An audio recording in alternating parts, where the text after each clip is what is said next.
They invited the class loser to the 10-year reunion to mock her. She arrived by helicopter. The invitation arrived in a sleek, cream-colored envelope, embossed with gold lettering that read, Harmony High, 10-year reunion. Serena Hale stared at it for a long time, her fingers tracing the edges like it might vanish in her hands.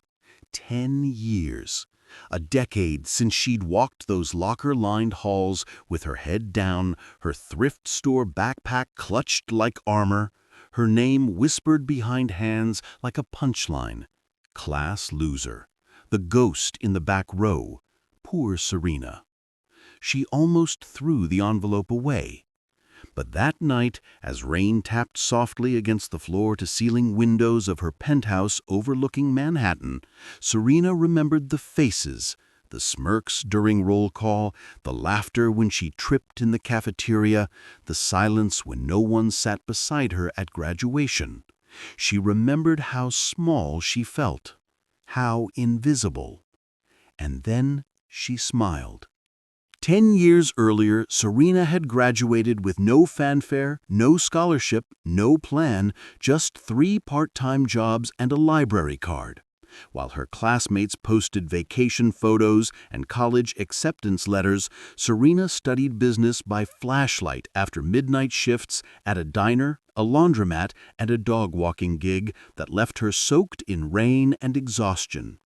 But she never stopped believing in herself, even when no one else did. Her turning point came on a rainy Tuesday, much like this one. She'd been delivering coffee to a downtown office when she met Evelyn Hart, an aging entrepreneur whose artisan candle company, Glow and Grace, was on the brink of collapse. Evelyn saw something in Serena: resilience, quiet brilliance, an eye for story and scent. "You know what people need?" Evelyn had said, handing her a vanilla lavender candle. "Not just light, but comfort, soul." Serena poured her heart into that failing brand.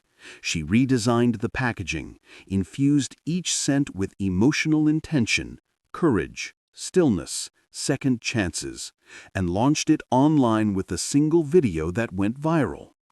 2 years later, Glow and Grace became Heartened Haven, a global luxury wellness empire that sold candles, skincare, and curated self-care experiences in over 40 countries.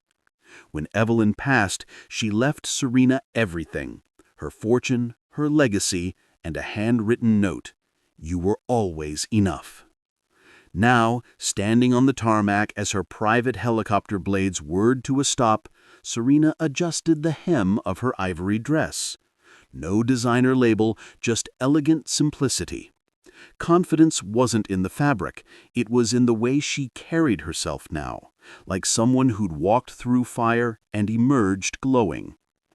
The reunion was held in the old gymnasium, unchanged except for the cheap streamers and a sad punch bowl. Laughter echoed inside, then stopped abruptly when the side door opened. Heads turned, jaws dropped. There she was. No dramatic entrance, no speech, just Serena stepping into the room that once made her feel unworthy, now radiating a quiet, unshakable power. Jen Miller, who once posted Serena's saddest outfits on a private group chat, froze mid-laugh, her champagne flute trembling. Mark Reeves, who'd shoved her into a locker for fun, suddenly found the floor fascinating. Even the teacher who never noticed her, Mr. Langley, stood up awkwardly, eyes wide.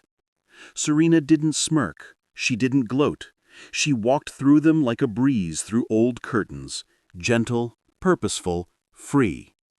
At the center of the room, she paused, looked around one last time, and whispered, barely loud enough for anyone to hear, "Thank you."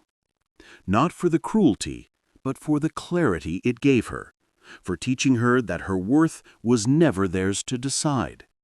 She turned and walked out, the heels of her boots echoing like a heartbeat against the polished floor. Outside, the helicopter waited. But before boarding, she looked up at the night sky, stars blinking like silent witnesses. She'd spent years running from that girl in the hallway, ashamed of her hunger, her hope, her quiet dreams. But tonight, she finally said goodbye, not with anger, but with grace. Because Serena Hale wasn't defined by their laughter. She was defined by her resilience, her kindness, her courage to keep going when no one believed she would. And that was worth more than any empire. If this story moved you, if it reminded you that your past doesn't own your future, please like, share, and subscribe to ACA Story Tales. We create cinematic, emotionally powerful stories like this one every week. Stories of redemption, second chances, family bonds, and the quiet heroes among us. Your support helps us keep telling them. Drop a comment below. Have you ever faced doubt that turned into your greatest fuel? Where are you watching from today? We read every word, and your story matters. And remember, you are not who they said you were. You are who you chose to become. Thank you for watching. Stay kind, stay courageous, and never stop believing in your own transformation.